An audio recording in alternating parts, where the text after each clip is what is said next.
Good morning. Today we'll learn about chapter 14, water. As we are aware of water is very precious for us, right? It is used for many activities apart from drinking. There are so many activities for which we use water. We use water for washing utensils, we use water for cooking, we use water for taking bath. Even farmers use water for irrigating their crops or lands, right? As you can see in this picture, the uses of water. Okay, so do you have any idea about the quantity of water you use in a single day? You can make a table for that, as you can see in table 14.1. This table has two columns. One is for activity, another one is for the amount of water that is used by your family in a single day. Activity shows drinking, brushing, bathing, washing utensils, washing clothes, toilets, cleaning floor, or any other activity. You can fill this table and you can estimate the amount of water consumed by you and your family in a single day. This table will give you a basic idea about the consumption of water in a single day, right? Now, next topic is, where do we get this water from? We get water from different sources like river, spring, ponds, well, hand pump, etc.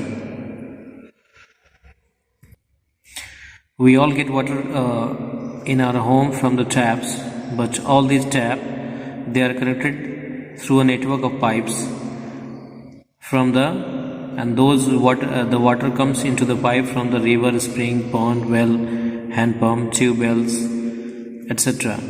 So through different network of pipes we get water into our home. As you can see in this picture, the network of pipe is connected into the lake, and this water from the lake is being supplied to the building that is nearer to the lake. Since we know that the 2/3 of earth is covered with water, but most of the water is in the ocean or sea, which is not used for drinking purpose, right?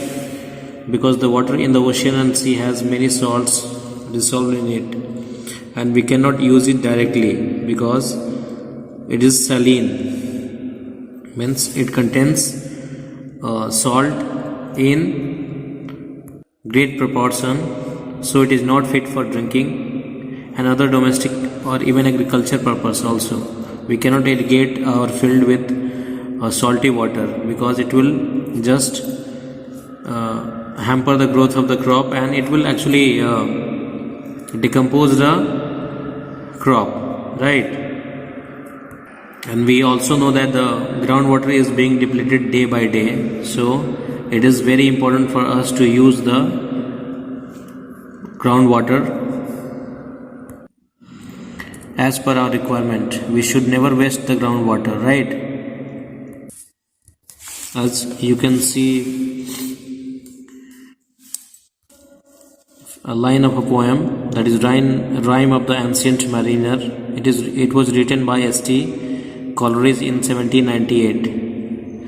The line says, "Water, water everywhere, nor any drop to drink." Means we have abundant amount of water on the earth, but the water which is used for drinking purpose is very little, right?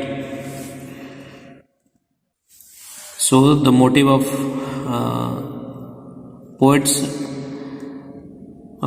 rhyme is to preserve the water. We should never waste water. We should use whenever it is required only. Now next topic is water cycle. Water cycle is a cycle It means the changing of water from one form to another and again coming back to the original shape is called water cycle. We'll discuss this water cycle.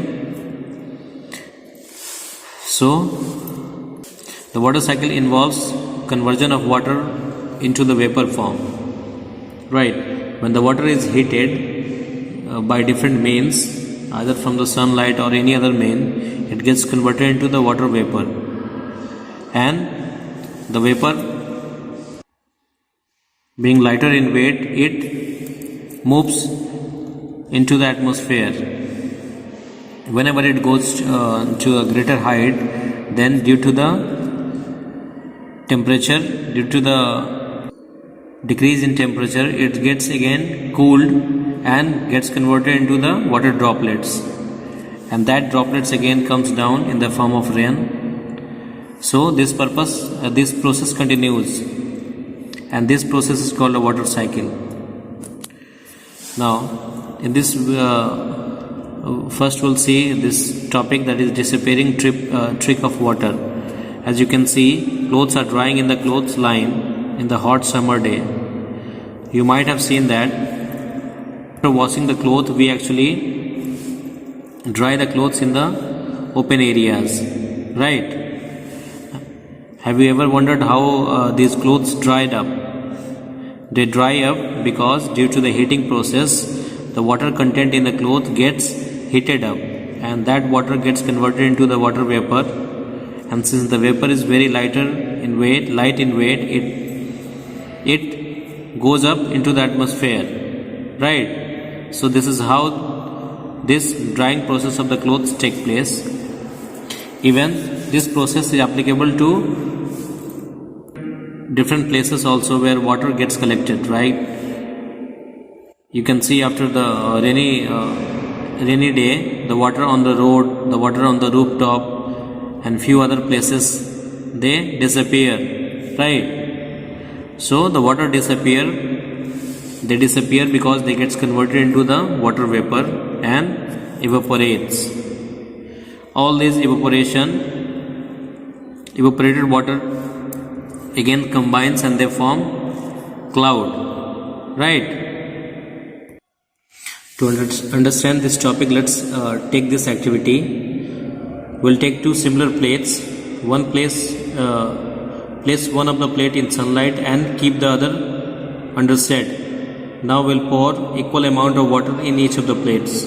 As you can see in the figure, one plate is kept outside, another one is kept inside the house. Now we'll pour equal amount of water in both the plates, and we'll make sure the water does not spill out, does not come out of the plate. Now we'll observe the two plates after every 15 minutes. Does the water seem to disappear? We will be seeing that the water from both the plates disappears, right? But it will disappear from the plate which is kept outside because of the direct sunlight. Due to this direct sunlight, the water content from the plate which is kept outside is getting converted into the water vapor, right? The process is taking, the evaporation is taking in both the plates, but it will be higher in the plate that is kept outside of the house, right? So we can say that evaporation takes place everywhere, whether the plate is kept outside or it is kept inside. The process is everywhere, but when the plate which is kept outside, it will lose more content of water as compared to the plate that is kept inside. Means we can say that the evaporation is higher in the sunlight and it is lower in the shade. Okay. We have also learned that even trees disappear, they lose water by means of transpiration. They also lose excess amount of water, right, through small pores in their leaves, and that process is known as transpiration. So trees are also important for the formation of a cloud or even in the water cycle. Okay. The next topic is how are clouds formed. Clouds are formed when the water gets heated from the earth's surface or from the transpiration or through the transpiration process from the trees. Dissolved water gets deposited and they gets converted in the form of the cloud, right? And these clouds again gives us rain. To understand this process, we'll consider this activity number 3. In this activity, we'll take a glass of water, a glass of half-filled water, right? We will add some ice into the water and we will wait for 1 or 2 minutes. Now we will observe the changes that is taking places onto the outer surface of the water, or that is of the glass. Now you will be seeing that you might be seeing few droplets of water onto the outer surface of the glass. Now, where do water drops appear on the outer surface of the glass? This is because the cold surface of glass, which contain ice, water, it cools the air around it, right? When it cools the air around it, the water vapor in the atmosphere gets condenses and they gets converted into the form of water droplets. And this is the process of the formation of cloud and the rain. Okay. When the water gets cooled down after the formation of the cloud, then this water again comes down in the form of rain, as you can see in the figure. After rain, this water again gets After rain, this water again flows down to the mountains in the form of stream, and again they form the rivers. And after traveling to a larger distance, greater distance, this water again flows down to the ocean or seas, right? As you can see in the figure, here rainwater flows down in the form of stream, and after that the river formation of river takes place. Right, after traveling a greater distance, these rivers again meet with the oceans and this process continues. So we have seen that the water gets converted from one form into another form again into its original form. This process is called water cycle. Now what if it rains heavily? You might have seen that during the rainy season, few areas get submerged with water. That is because of the excessive rain, right? So excessive rain in a particular area, it may lead to a condition which is known as flood, as you can see in the figure. Due to the heavy rain, this road seems to be submerged with water, right? So this is water cycle. This figure shows that the water from different means, that is stream, river, oceans, even from the plants, they gets evaporated. They gets heated up, and due to the evaporation, water again goes into the atmosphere. The movement of water into the atmosphere form the cloud. Once the cloud gets formed, they again comes down. The water droplets again comes down in the form of rain. As you can see, as it can be seen by the arrows which is marked downwards, right? The severe rain condition leads to the many problems, like flooding in many areas. It causes problem, it causes harm to the properties, building, even lives, animals. Okay, now we have seen that excessive rain may lead to the condition which is called flood. Now next, what happens if it does not rain for a long period? Some areas, they receive no rainfall for 2 to 3 years, and no rainfall or rainfall for a longer period of time may lead to the condition which is known as drought. So drought is also very harmful for us because we need water for different purpose. So when there is a scarcity of water, then it becomes very difficult for the residential people.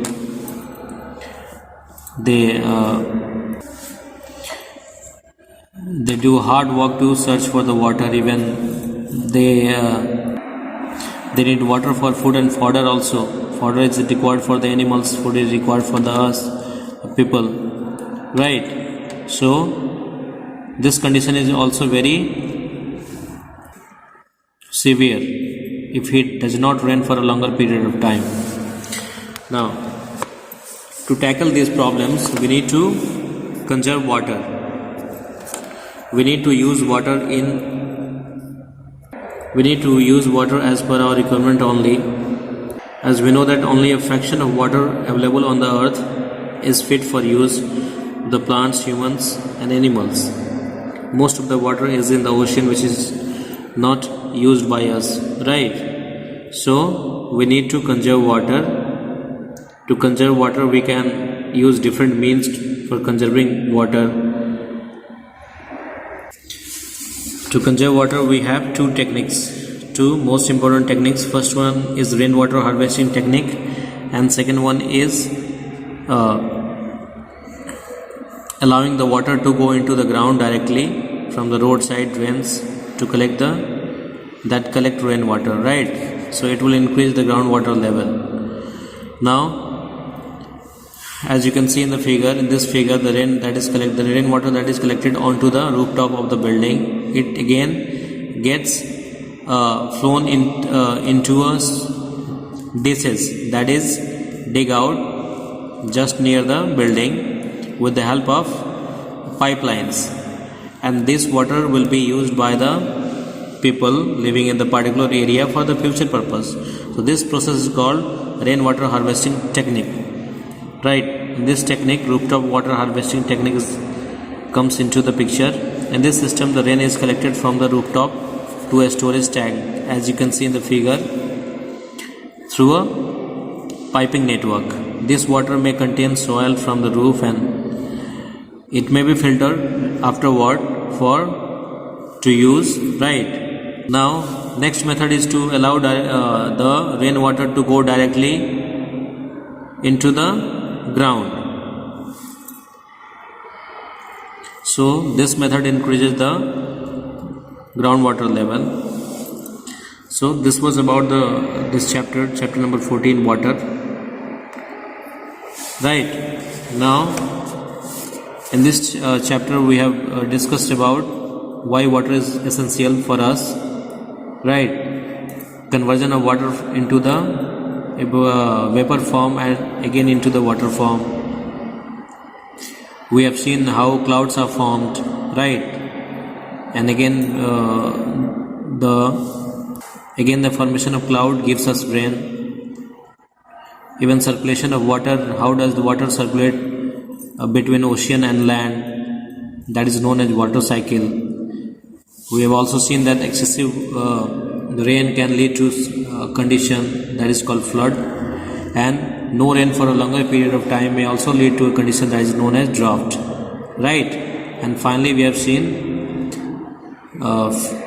some rainwater harvesting techniques, some techniques through which we can preserve water or conserve water for a longer period of time, right? So this was about this chapter. Now you'll learn the chapter, and if you have any doubt, just contact me. Okay, thank you.